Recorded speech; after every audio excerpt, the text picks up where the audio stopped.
Sim racing has always been about finding the limit, whether it be pushing the braking zone 50 feet further, mashing the gas a split second earlier, or even just asking a tiny bit more from the tires.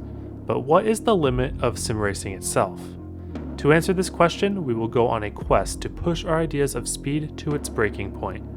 This can be done in one of two ways: driving a lap with the highest average speed, or driving a lap with the fastest lap time possible. Today, we will focus on the latter, and our sim of choice will be iRacing. This will keep our quest grounded in a shred of reality, as our search will only consist of developer-made and unmodded cars and tracks. But stay tuned and come with me as we go on an intriguing and absurd journey to find the fastest lap in all of sim racing.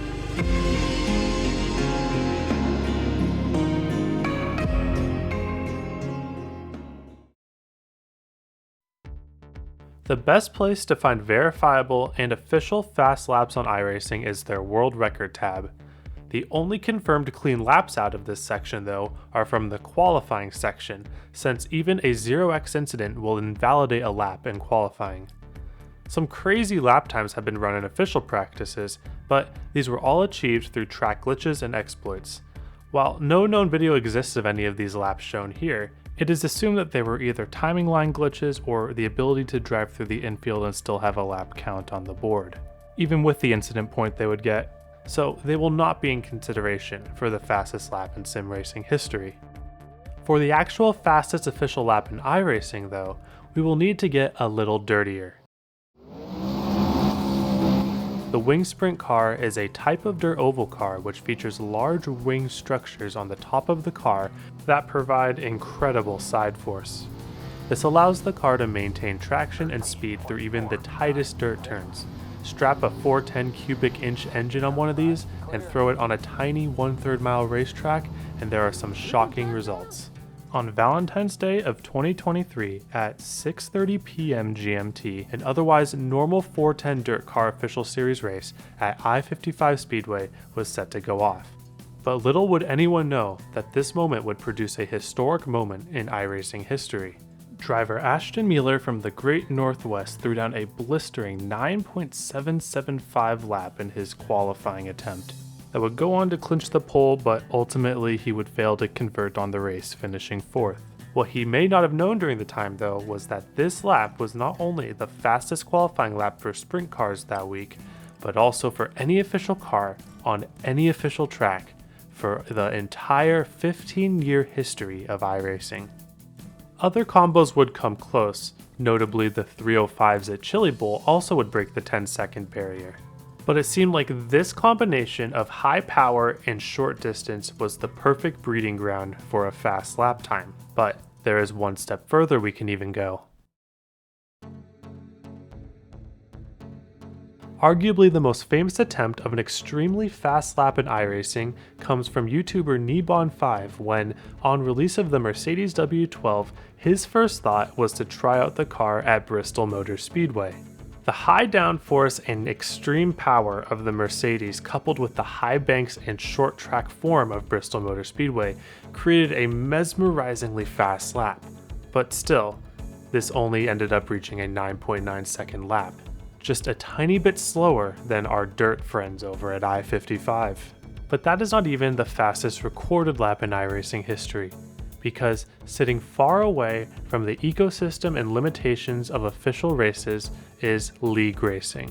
And while one may think that these league races will get lost to time, many are actually kept very alive through racing POV videos, the Sim Racer Hub website, and also even broadcasts. There are two laps that I want to focus on. The first is the fastest verifiable lap time that also has an onboard perspective. But the second is proven to be a faster lap time, but we don't know exactly what that lap time is. I will explain that one in a bit, but first, let's go to Iowa. Iowa Speedway is a 7/8 mile paved oval that is beloved by many NASCAR drivers and sim racers alike. But what many don't know is that this speedway encloses the smallest track in the entire iRacing game.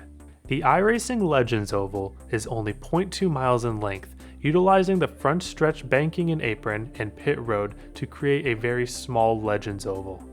While various private leagues have utilized this track with the Legends car, there was one league that took this one step further.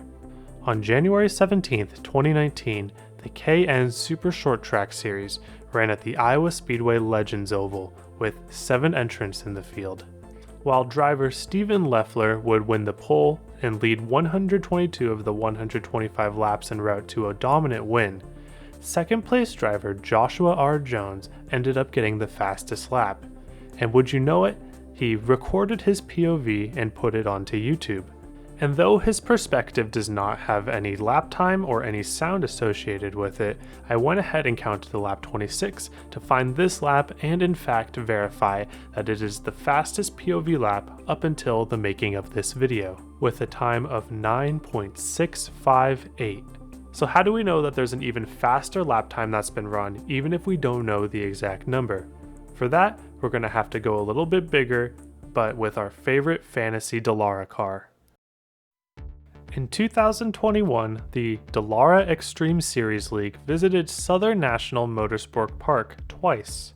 This 4/10 mile track also has 17 degrees of banking in the turns, which makes it surprisingly drivable in these high downforce cars like the IR01.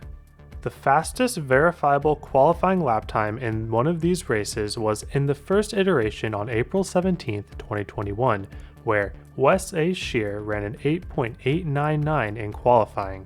The fastest broadcasted lap time would be run by driver Derek Love in the qualifying session as well, but here's where a problem lies. Though his time is listed as a 9.102, this was actually an average of 4 laps as that's how they ran their qualifying session. The individual lap times themselves were not recorded, and I assume this is how they ran in Season 1 as well. So therefore, neither Derek nor Wes's time is exact, but rather an average over 4 laps. So it is definitely confirmed that both of these drivers drove a faster lap time than the Iowa ARCA time of 9.658, but the problem is we do not know the exact time.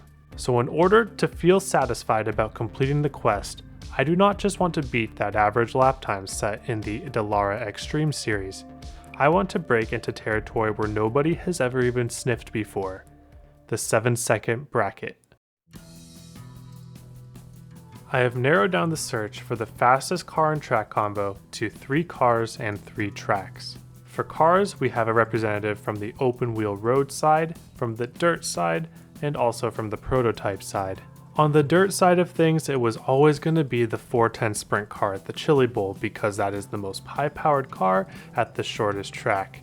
But for the open wheel car, using a baseline test at Bristol, I found that the IR01 outperforms all open wheel cars including the Indy car and the Formula 1 car, while on the prototype side of things, the Dallara P217 is the highest performing car in this scenario. For the paved side of things, I have narrowed it down to Iowa Legends Oval purely due to its size, and Southern National Motorsports Park for its banking and its fairly short size. I also considered Knock Hill Trioval at first because it is only 0.23 miles and the trioval means in theory each corner has less of an angle to it, but there was too much elevation change and the corners were still a little too tight for this lap to be any faster than anything we've seen before. For the 410 sprints at Chili Bowl attempt, I enlisted the help of my friend and fellow YouTuber Gavin Ropchan, aka Dirt Gavin, to give this a fair shot. But after comparing all of the attempts between dirt, oval, open wheel, and prototype car, there was only ever going to be one winner, and that is the IR01 at the Iowa Legends Oval. With even the base setup already flirting with the 7-second bracket, I just needed to make a couple setups to my car. And on January 22nd, 2023, at the Iowa Legends Oval in the IR01, I got this run.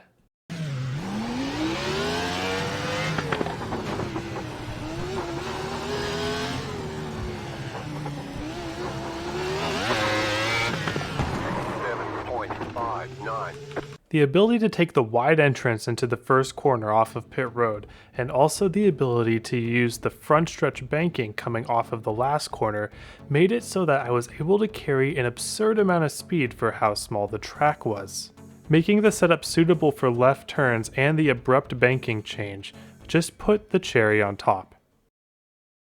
So yes, I am now the official verifiable record holder for the fastest sim racing lap of all time. Maybe by a technicality, but is there any other way to become the fastest? But I hope that's not the end of the story, and to encourage that, I'm going to create a bounty system for this lap. The first person to run a lap faster than this with this car and track combo in an iRacing testing session will win $10 in iRacing credits. However, if you are able to find a combination that can run a faster lap time than this, then I will give you $20 in iRacing credits, but with one caveat: it can't be Centripetal Circuit, because Centripetal Circuit is only used as a testing tool and cannot have races run on it even in leagues or hosted sessions. As ridiculous as the IR01 in the Legends Oval is, at least you could in theory run a race on it. But how about outside of iRacing? Well, the first person that can run a faster lap time than this in a car and track combo that are both unmodded and developer made in any racing sim will also win a $10 Steam gift card. But this one is more up to my discretion though, as I have to believe that you rode the lap in the spirit of the competition. So no cuts, no game exploits, just have to find a faster car and track combo. So good luck to you all, and thanks for watching. I hope you all have a wonderful day, and I hope to see you all on the track.